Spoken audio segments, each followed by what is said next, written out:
Let's look at some of the general principles of success we've discovered over the years, and this will be the foundation or the basis for the rest of this program. Number one principle, most important of all, is that success begins inside you. It starts from the inside out. It is a state of mind. It is a function of your character and your personality. Remember, it is not what you do so much as who you are that counts. Number two, the psychology of success simply equals mental fitness, which is a feeling of self-confidence, happiness, enthusiasm, and a positive mental attitude. Because if you have feelings of unshakable self-confidence, happiness, enthusiasm, and a positive mental attitude, nothing in the world can stop you from being successful. And that is a primary aim of this program, is to give you those feelings. Number three, your level of self-esteem, how much you like yourself, how much you respect yourself and accept yourself as a valuable and worthwhile person, is the foundation quality of all success, all high achievement, and all peak performance. The more you like yourself, the better you do everything you turn your hand to. Point number four, the purposeful development of self-esteem is the psychology of success. Everything you do that makes you feel more positive toward yourself and your life builds your self-esteem and improves your level of mental fitness. In other words, when you use proven success methods, every single time you do and you get a positive result, you get a jolt of self-esteem and self-confidence that makes you feel great about yourself and enthuses you to go on to the next effort. Number five, true self-esteem arises from an enhanced feeling of competence. Everything you do that gives you a greater sense of mastery and achievement boosts your self-esteem. Number six, your self-esteem is largely determined by how much you believe in yourself.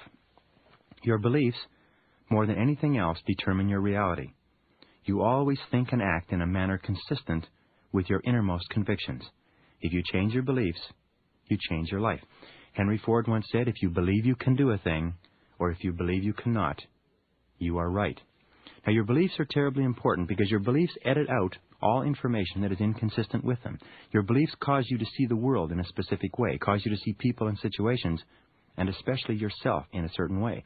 And the most important thing you can do is begin to change your beliefs so that you believe yourself to be capable of great success.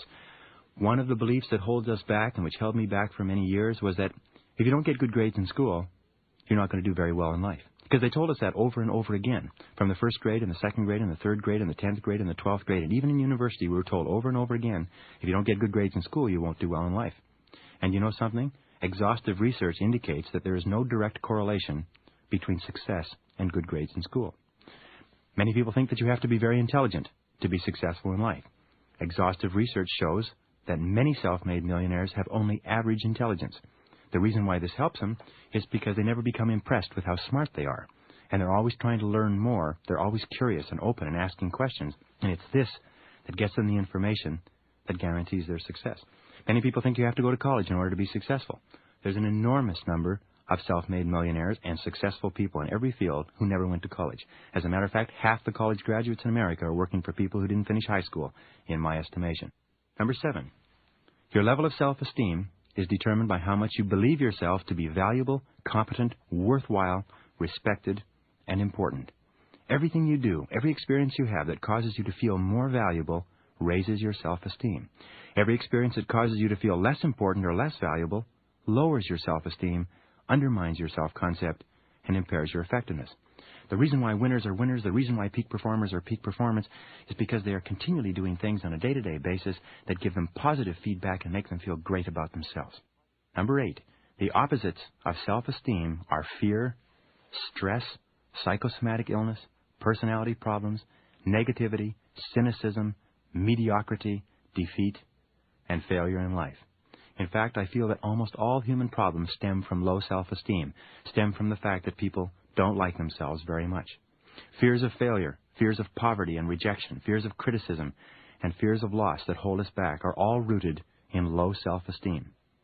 You see, the more you genuinely like and respect yourself as a valuable and worthwhile person, the less you fear failure because you realize that your failures are not you. And the less you fear rejection because you become less and less concerned with whether or not other people like or dislike what you do. And the more willing you are to reach out toward fulfilling your full potential. Number 9, it is possible to change your feelings, your attitudes, your opinions, your ideas, and beliefs about yourself by feeding your mind with a steady stream of positive, constructive messages that are consistent with the outcomes you desire rather than the outcomes you fear. As Earl Nightingale said, you do become what you think about most of the time. That the difference between successful people and unsuccessful people is that successful people think success. They think wealth. They think achievement. They think excellence. They think accomplishment. They think goals. And unsuccessful people, failures, think about lack and loss and limitation and poverty and how much everything costs, and you can't fight City Hall. You do become what you think about. So it's very important that you continually feed your mind with thoughts, words, pictures, ideas, and images that are consistent with the person you want to be, with the qualities and attributes you want to have, with the lifestyle that you desire. Number 10, you should use positive affirmations, which is called positive self-talk, if you like. Repeat it over and over to yourself with enthusiasm and conviction. In other words, emotionalize the things that you say to yourself. Say things to yourself like, I like myself, I like myself, I like myself, I like myself. Whenever you say that, your self-esteem goes up. Whenever you say that, you feel better about yourself and you perform better. W. Clement Stone recommended that you say, I feel happy, I feel healthy, I feel terrific. You say that over and over again, you can actually feel yourself becoming charged with energy. Whenever you feel fearful or uneasy about something that you have to do, say this, I can do it. I can do anything I put my mind to. I can do it. I can do it. I can do it. The more you repeat that, the less you fear failure, the less you fear rejection. Or here's a beautiful way to start the day. I believe something wonderful is going to happen to me today. I believe something wonderful is going to happen to me today. I believe something wonderful is going to happen to me today. You'll be surprised if you start your day saying that 5 or 10 times and say it with enthusiasm. You'll be more positive, you'll be more optimistic, you'll be more cheerful, you'll feel better about yourself, and you'll find that other people will respond to you in a more positive way. Number 11. Visualization. Practice visualizing yourself with the qualities, attributes, and behaviors you desire. Create clear mental pictures of your desired results over and over. And the last thing you do before you go to sleep at night is visualize yourself performing excellently. Visualize yourself enjoying having achieved your goals. Visualize yourself as the person you would like to be. Remember, your subconscious mind is activated by mental pictures. And it then makes all your words and actions fit a pattern consistent with your most intensely desired goals. It controls your body language. It controls your tone of voice. It controls your levels of energy. So the more you think and talk and visualize what it is you want to accomplish, the more likely it is you will say and do exactly the right things to cause it to happen. Number 12, when you use affirmations and visualization in combination with an attitude of positive expectations, you do two things.